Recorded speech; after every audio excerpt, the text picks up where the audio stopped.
all day and I haven't been out in my garden at all. And I thought a lot of times after the rain happens, the plants go bananas. So why not check them out together? I often walk around my garden after the rain to appreciate all the new growth. And I figured maybe other people might appreciate the new growth on my plants. So that's what we're doing. We're doing a little walk around the garden tour together after the rain. I swear, every hour, every 2 hours, we had a different weather pattern today. We went from sunny and cool to rainy and sunny again, a little bit warmer, and rainy again, and sunny and windy, and then rainy and windy. Everything under the sun today. If you're new to my channel, welcome. My name is Lisa. This is Growing on Vancouver Island. And we are checking out the backyard garden, and I have a confession to make. I did something drastic in this garden, and I'll tell you why. Before we get into what it looks like now, I was out here 2 days ago and I was watering and fertilizing my tomato plants with my watering can, and I heard a rustling in the leaves in my mulch. I'll show you where. This rustling came from somewhere. There was a rustling, and I've been hearing this rustling now and then, and I never identified what was rustling. I had my theories. Could be a snake, could be a lizard, could be a bird. But this time I identified the suspect. And it was my worst fear. It was a snake. And it was just out there, hanging out, slithering right by where I wanted to do some gardening. And I wasn't too thrilled. So what did I do? I went to the opposite end of my garden. And look what, I will show you what I found over there. We're going to bombarding my garden at the exact same took matters pretty drastically, and I went to town on my kale plants. I said goodbye to the kale jungle. I'm going to check my internet connection. Something is going funny. Okay. And I went to town on the kale plants. I took out 98% of my kale jungle. As much as I like those plants, and as much as I love the kale flowers, I was not having a jungle in my garden this year. I mean, it might still be a jungle, but we have to reduce it. Reduce the chances of these snakes having a good time in the garden, because it doesn't make me have a good time in the garden. And if there's 2 of them, there could be more of them. So far, I have taken out a lot of kale plants and put in a lot of other plants. And it's trimming. Things have exploded in growth since the rain today. Holy commotion. Everything. These lettuces were so tiny. They put on so much growth. And check this out. This lettuce in the container has gone bonkers. And same with over here. I swear they almost doubled in size in not even 12 hours. That is incredible. Let's see. Beans, they grew, but not as crazy as some of the other plants. Tomatoes, they put on some growth. These were the store-bought ones, not the ones I grew myself. But yeah, they definitely grew a little bit. Not double or anything like some of those lettuces I just observed. Part of the massacre, there was a lot more than this. It's in another container, let's say that much. And if you remember some of my garden tours before, where you see the yellow flowers, all of the dirt was kale, and it is now vanished. It's been pulled out. We're trying to reduce the kale jungle. It's still a jungle in here though, and I wouldn't doubt there could still be more snakes in here, or maybe the same snakes are still hiding out. But we're on a mission to reduce the probability that they're gonna enjoy hanging out in this garden. Potatoes have gone wild. They were already wild, but let's see if I can give you a size comparison now. I mean, they were pretty tall before. Let's see how much they've grown. I'm putting you down on the fence. I don't know if you can see my potatoes from here. Maybe not. Might need a tripod if I'm gonna do this. Unless I can put you in my bean poles, perhaps. Is that gonna work? Or not.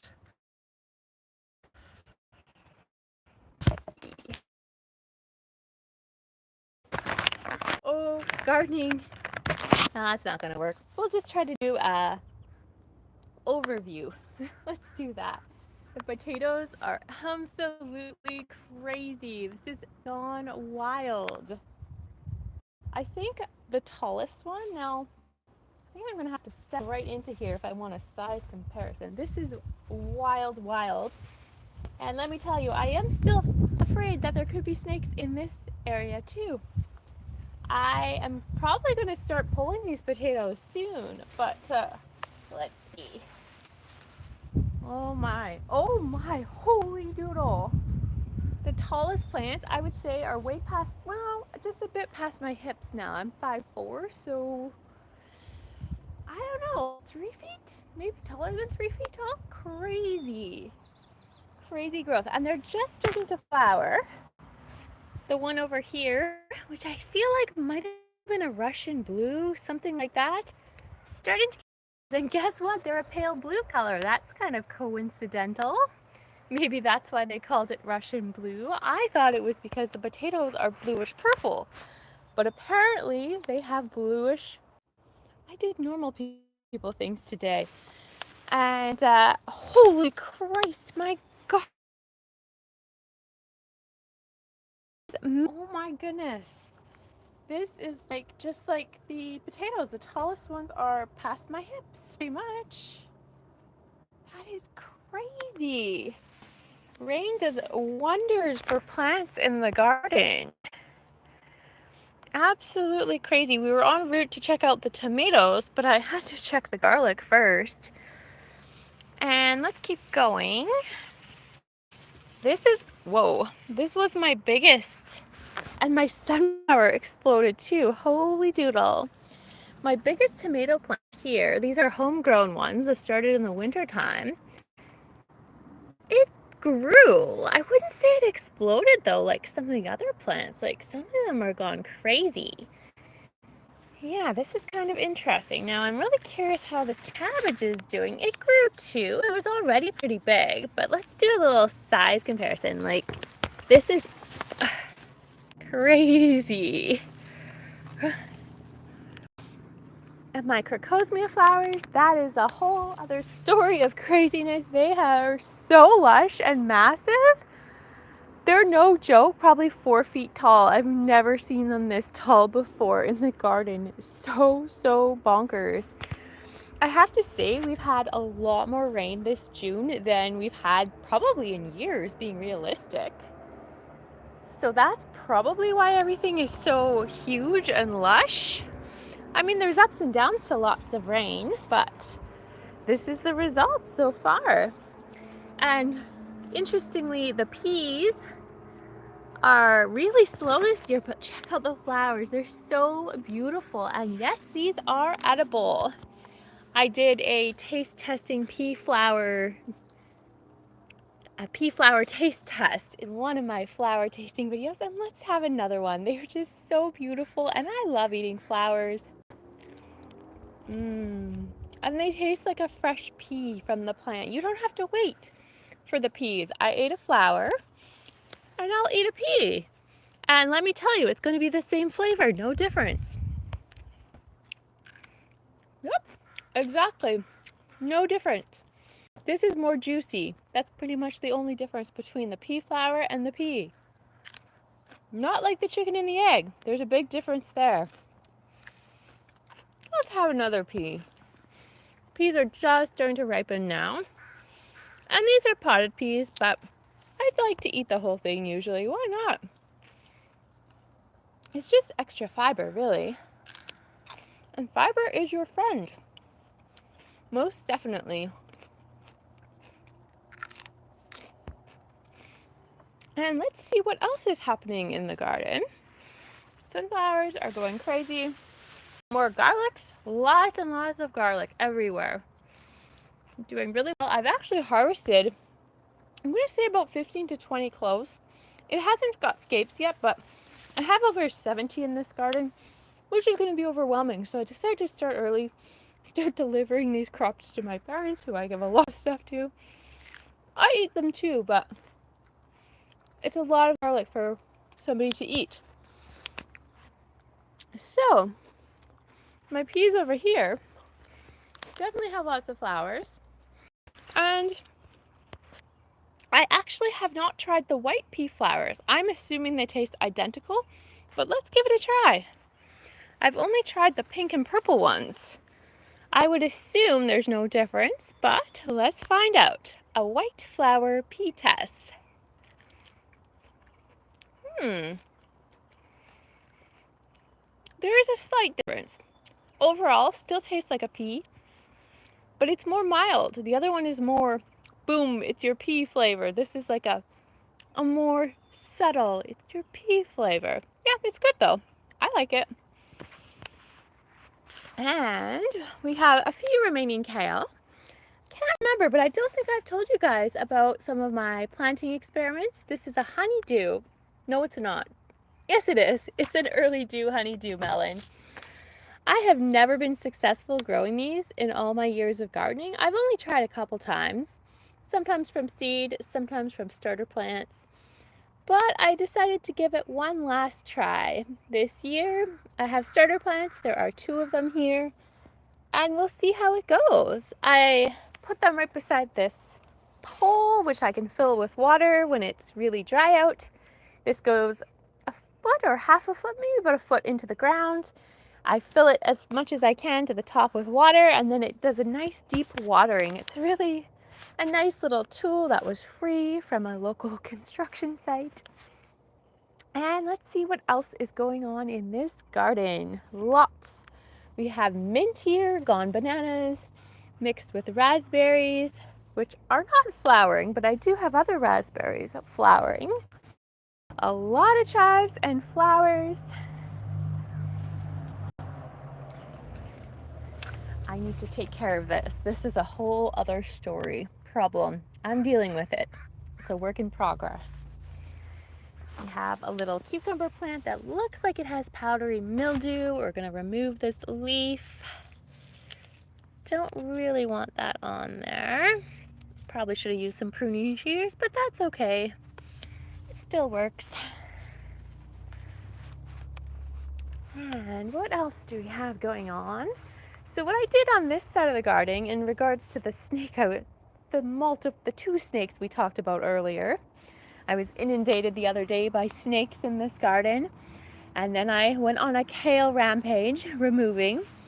So the snakes were causing the leaves to rustle. So I did move the leaves around. I pulled out a bunch of weeds, put them back. Now I might get rid of them actually. I might compost them or something, but for now they are here. And I'm going to do some more work on this garden to get rid of the jungle vibes. I'm going to get my hedge trimmer out, not tonight, but soon.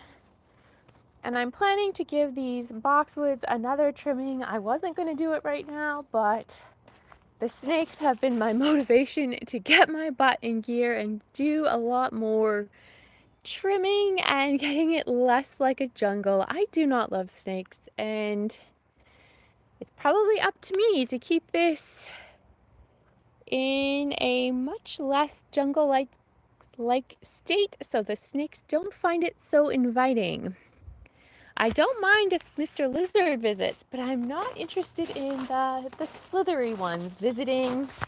I've actually never seen the lizard enter this garden. He's come close. He's always on the back. There's 2 of them, I think, but they don't seem to go into the vegetable garden. I was really hoping that the rustle would be lizards and not snakes, but unfortunately it was snakes. So that is the case. We have Nigella Love in a Mist right in front of me. Looking good, but I don't think the rain changed too much here. The cherry tree has gone bananas with growth. I've had a couple red cherries, but really, I'm actually eating the ones that the birds are pecking. I've done that in many seasons because it's just inevitable that they're going to get a lot of the cherries, and usually they peck a couple of times and leave them on the tree. So I just eat them. I know I'm taking a little bit of a risk with disease, but I'm not too concerned about it.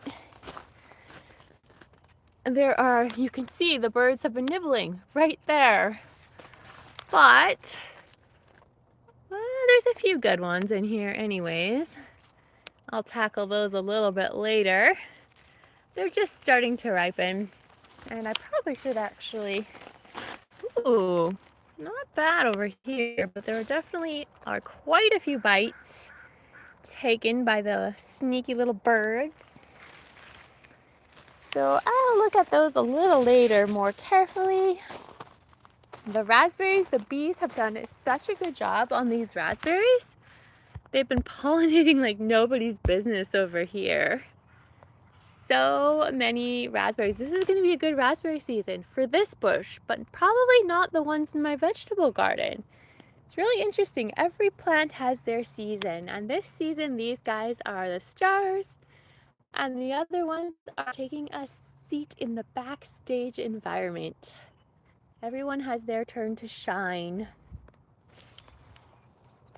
Now, let's take a look at the plum tree once again and see if anything has changed since a couple days ago when we looked at it. I don't remember what day that was. I lose track of the time. It's so easily. Well, this side is not where the plums are. This is a side that makes you think the tree is dying, and it probably is, but it's the other side where the plums are.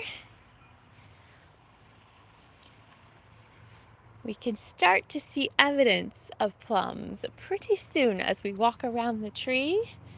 I didn't even know this till less than a week ago. This is what I knew about. 1 and 2. But there's many more than this that the tree was hiding until my last garden live stream, where I accidentally broke a branch and it uncovered a whole bunch of plums. Starting up here, there are quite a few more on this area of the tree. And if we go, hopefully I'm not going to break more branches. We've got a bunch of hidden ones right here, a nice little cluster. And deeper into the tree, we have even more in the middle of the tree. Further back, we've got some. They are really, really hiding in this tree, which I find, I did not know this. Look at that. And they have a little purple in them already. There's no way these can be ripe. I'm going to test them. That would be insane if they were starting to ripen in. No, they're not ripe. But what in the world? I didn't know about those purple ones. Or maybe that just happened since the rain came on? I don't know. I mean, this tree is 5 or 6 variety, but no, it's 6 variety, technically speaking.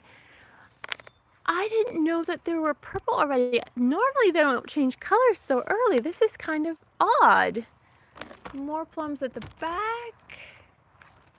Very fascinating what's going on with this tree. We'll check out the roses. I did a live bouquet making a few days ago in anticipation the rain was coming, and the weather broadcasters were one day off with their broadcast. So this is good. I mean, I do have some work to do, but if I hadn't made those bouquets, this would be a lot more gardening for me. So I'm really happy we made those. Coming this way, same here, although I do see some disease that has started. I'm going to have to tackle that. It's not black spot. This is some other disease that a rose sometimes gets. I don't know the name, but I just remove those leaves usually. Excuse me. But my Rose Nicole has gone bananas. So many blooms now. There were hardly any the last time I looked. I put a few in my bouquets and there were only a couple left. And now there's quite a few more. Hello, Sahara. Roses are looking good. Yes, indeed. Thank you. And let's check out my fig trees. Right in front of you, this is Desert King number 1. See how much the figs have grown.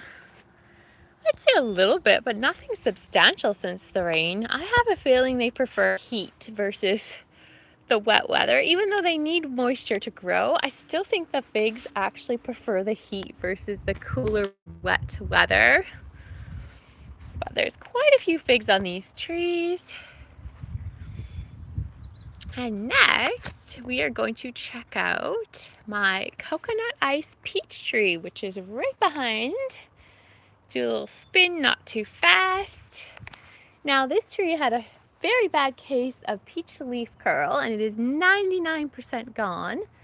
If you don't know what peach leaf curl is, the remaining evidence is right here, disease. But the rest of the tree is now healthy. It lost a lot of peaches from the disease, but there's still definitely peaches on here. Probably I estimate about 30. I didn't actually count them. That's just my rough estimation with what I see. So last year was about 150, not as many this season, but that's okay. The tree is still producing, and that's what matters.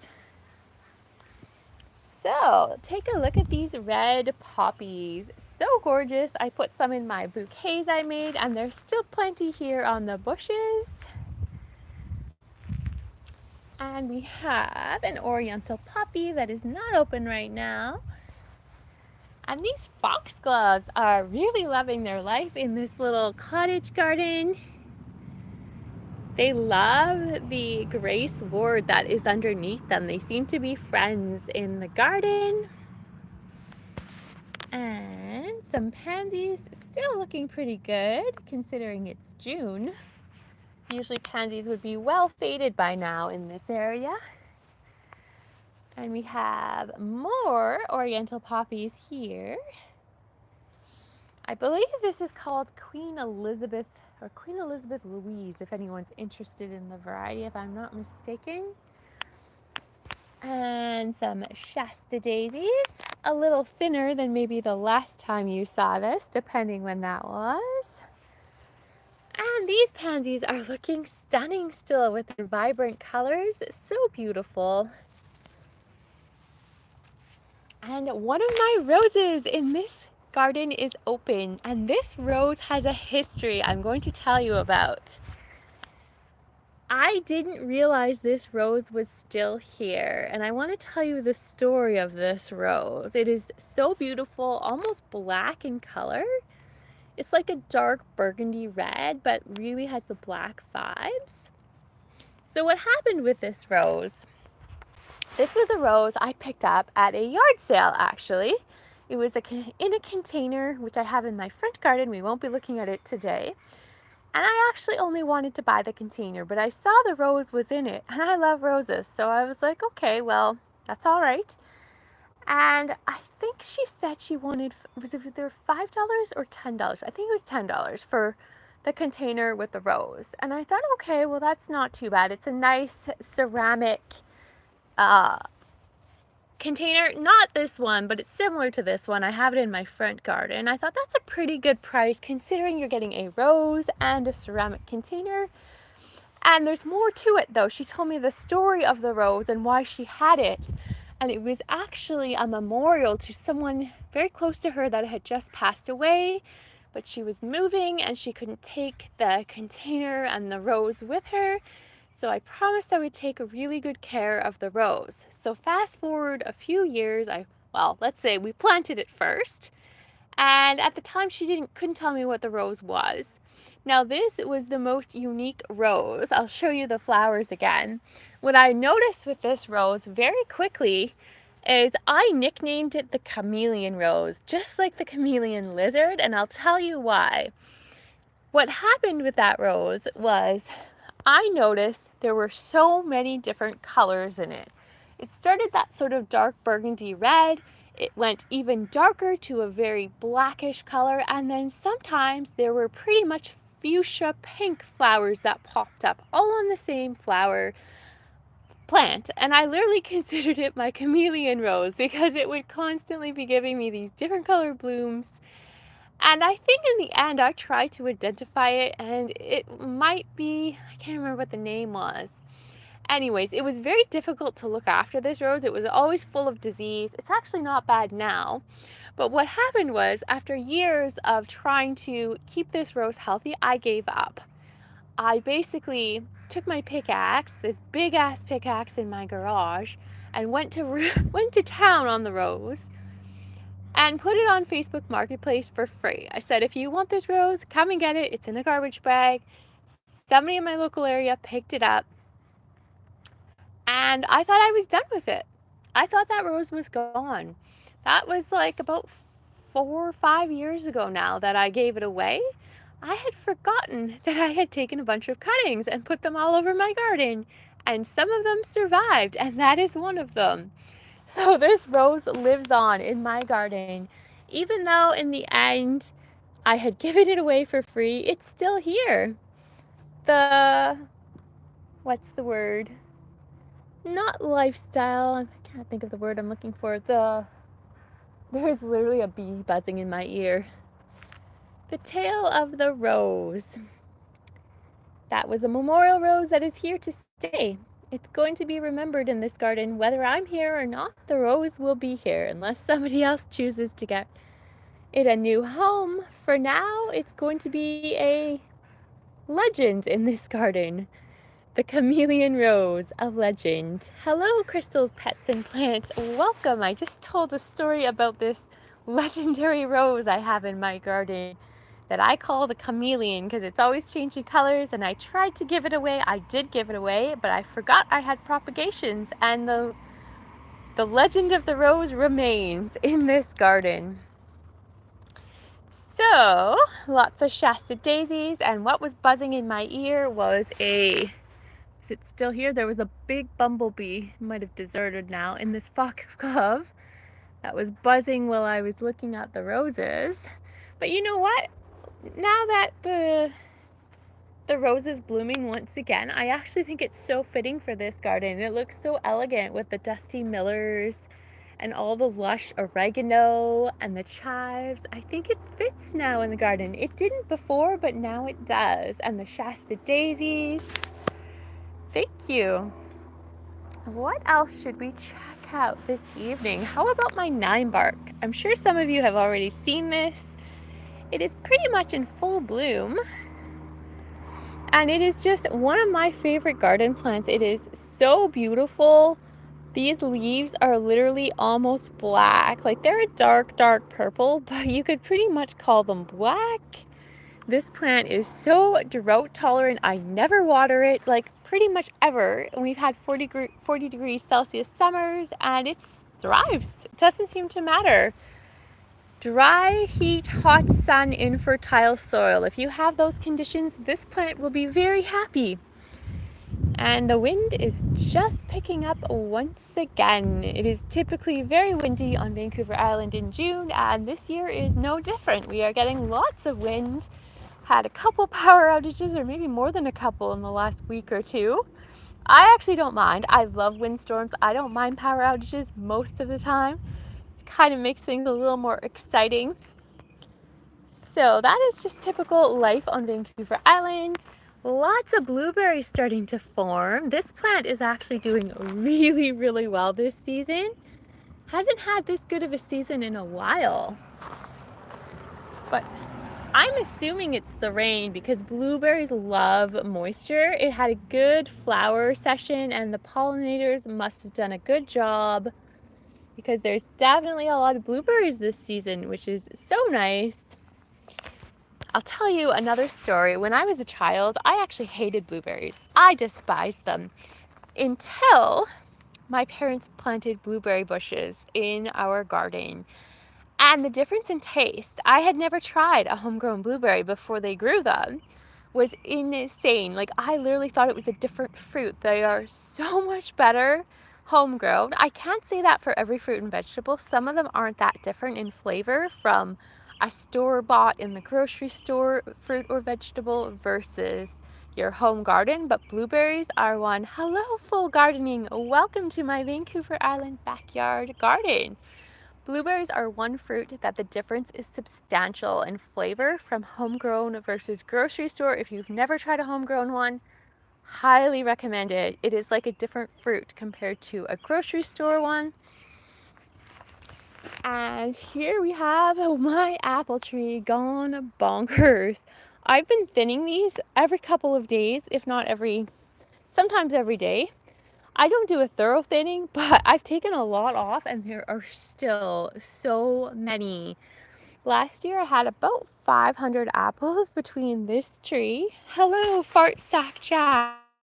I remember you from a previous live stream. I'm pretty sure you were here once or twice before. Welcome. Checking out the garden after the rain. These are the 2 apple trees I have. They're both 5 variety combo trees, and there's definitely more thinning to do. I like to pull these off when they come off easily, but these are not. I'm actually putting strength into pulling them off because I feel like it's a waste if they're not coming off easily, but I'm gonna have to do more because there are so many apples, like no joke. If we had 500 last year, I wouldn't doubt we could have 700 to 1,000 this year. Like, this is absolutely bananas. With the thinning I've already done, I cannot believe how many apples are on these trees. Like, this is absolutely crazy.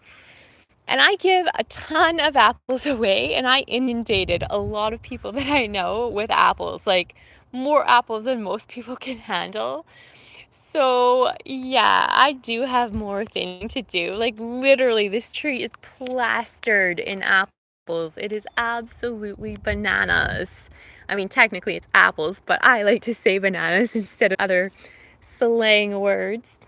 Do I have a peach tree? I do. We looked at it already, but if there's a few newcomers, we'll go back and look at it one more time. I have one single peach tree, and it is called coconut ice. And many people have not heard of this type of tree. I'm on Vancouver Island. Localers haven't heard of it, as well as people around the world. I hadn't heard of it until I got it. I planted it in 2020, so that's how old it is. It's 2024, so it's 4 years old. I thought it was actually older than that. I didn't realize it's only 4 years old. And it tastes delicious. So it's called coconut ice. It's a white peach.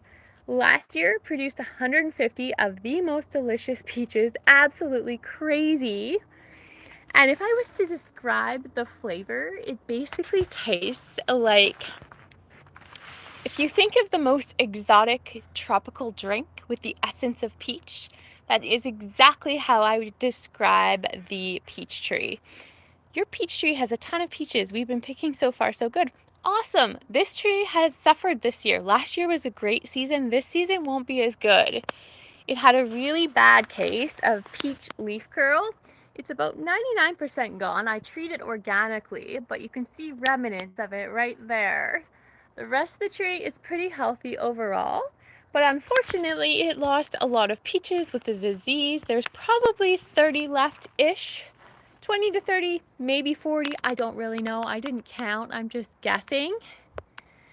But it's okay. I mean, that's still a decent amount of fruit, considering it's a 4-year-old tree, so I can't really complain about that. And I already showed my figs. I don't know who's here and who's not. I think I have a few lurkers in the background who might have been here for a while, and that's totally fine. So if you've already seen this, it might be a little bit repetitive, but we'll look a little bit at my fig tree once again. This is the Desert King fig tree, and it is really well suited to a zone 7 to 9 Vancouver Island and probably other regions. Loves a hot, dry location. Give it lots of room to grow, and it is having its best growing season. It's about 5 years old, this tree, and just going crazy with figs this year. I did count. I have a second Desert King fig tree. We'll look at that one now. Thank you. And I estimate, now I don't like to give these numbers out because I share my produce with my family, like my parents. And my dad is fig crazy, and my mom watches every video. He doesn't usually watch. But I didn't want to disclose the volume of figs because he's going to get too excited. But I did count one day recently, and I want to say it was close to 80 figs between the 2 trees, which is bonkers. It's never ever produced that well. So that is crazy. I mean, it's possible some have fallen off. I don't know. Sometimes they do fall off, and there's a lot more wildlife in the garden now since Mr. Supervisor has passed away. So it is certainly possible that some have fallen off and been eaten by other critters, but approximately 80 figs is what I counted. So that is kind of crazy. I don't know, I've never had that many figs, so it's going to be an interesting year. And some of you wanted to see roses again. Some of you have probably seen me eating these roses. This is my snow pavement rose. I did a taste test live. I don't know, that was a week ago. It was a little while ago. Still lots of roses on here. We use them in the bouquets. You might have seen me make a few days ago on a live stream. And it's still going strong. I'm so glad I pruned it since the rain came, because it would have been much more messy if I hadn't. Those bouquets definitely went to very grateful individuals, and that meant less gardening for me after the rain. So it was perfect. Perfect use of flowers. Here is a mystery fig tree rescued from my parents' garden. It has never actually produced figs yet, and doesn't look like it's going to. It's just getting leaves now. It's really late to do anything, really. It's probably too young still. It's hard to say. And I have this unknown plant in my garden. It almost looks like cauliflower, but I'm quite certain this is no cauliflower. And I have no idea what this is. It popped up last year. It kind of gave me one of these, but a really minuscule one. And then this year it's gone bananas. If you know what this is, put the name in the chat or leave a comment later on. It literally feels like broccoli or cauliflower, but this I'm sure is not edible. It's very interesting texture. And I do wonder if these are going to open. I don't remember what it did last year, but I've never seen anything like it, and I definitely didn't plant it, at least not intentionally. I have had many mislabeled seed packages over the years, so it is possible it's just something from a mislabeled seed package that sprouted a couple years later. Not impossible. We have more Shasta daisies, and this flower just popped up. I don't think it's ever bloomed here. I actually don't know what it is. It could be tick seed from my front garden that spread. Very pretty though. And this isn't, I don't think I showed this rose yet. This is my showbiz, I think it's called, rose I planted last year. I think there's some kind of strange bug action happening. Can we zoom in there? What is going on here? What is that in the rose? I won't be eating this one. What in the world? I don't know what kind of bug that is, but I don't like it, whatever it is. I wonder if these ones have it too. Really pretty blooms. Gorgeous blooms. I love the cluster effect on this rose, but I don't like those bugs, so definitely not for consumption, this one. Those are really big bugs compared to the little bugs I saw on the other rose that I did have a few petals of, but yeah, I don't know what type of bug that is. The creeping thyme is just starting to bloom. It's definitely an edible perennial ground cover in the garden, and I have eaten it many times, both plain as well as on poultry dishes. And it is very pretty and full of weeds. I actually don't recommend this plant unless you want to do a lot of maintenance. I've never seen it do well without a lot of maintenance. So it's beautiful, but only if you have a lot of time to devote to it, because it takes a lot of effort to keep it clean, or you don't care about weeds. Then by all means, plant it, let it grow its heart out.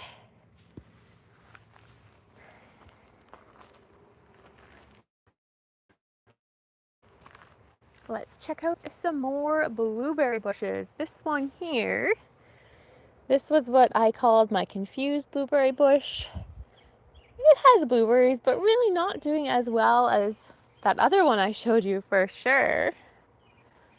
And we have another blueberry bush. This beautiful plant is called a barberry. And if you're ever worried about security in your garden and you live in a zone 7 to 9, maybe even a little further on the zones I'd have to research. This is the perfect security bush. It has thorns like nobody's business. Like if you think of your most prickly rose or possibly even your most prickly cactus, this thing beats it out of the water. You have to use really, really protective gloves, way more than a typical glove if you're handling it. Like I do prune it once or twice a year. You have to be so careful. Those thorns are absolutely vicious. They don't look like much, but holy smokes, they are quite potent. It has thorns on the new growth as well as the old growth. I'm in zone 7 to 9, and that is vague. Some people will say 7, some will say 8, and some will say 9. Vancouver Island is a lot of microclimates, even within the same city, so really depends where you are. I'm going to say an 8, but some people will argue otherwise. So that is roughly the zone we're in here on Vancouver Island. And this blueberry bush here is having a much better season. It's had several seasons of used to produce well, and then I followed the advice of a very popular YouTuber with pruning. Sometimes it's not worth it to gardening advice, even if it's somebody who you think is well educated on gardening things. It doesn't mean they are. And let's just say, yeah, I think the live stream disconnected. I don't know. But anyways, the bush is finally recovered and I'm so happy. It's back to its much more vigorous production after several years of that pruning gone wrong from that YouTube advice I shouldn't have taken. And it's looking really good this season. And I think I'm going to end my stream here. It is getting a little chilly outside actually. Thank you all for joining me in my back garden today, and we will see you soon with another video. Did I have a bad winter? It was cold. Probably just maybe a little colder than average, not too terrible. Anyways, thank you for joining me today, and we will see you soon. Bye-bye.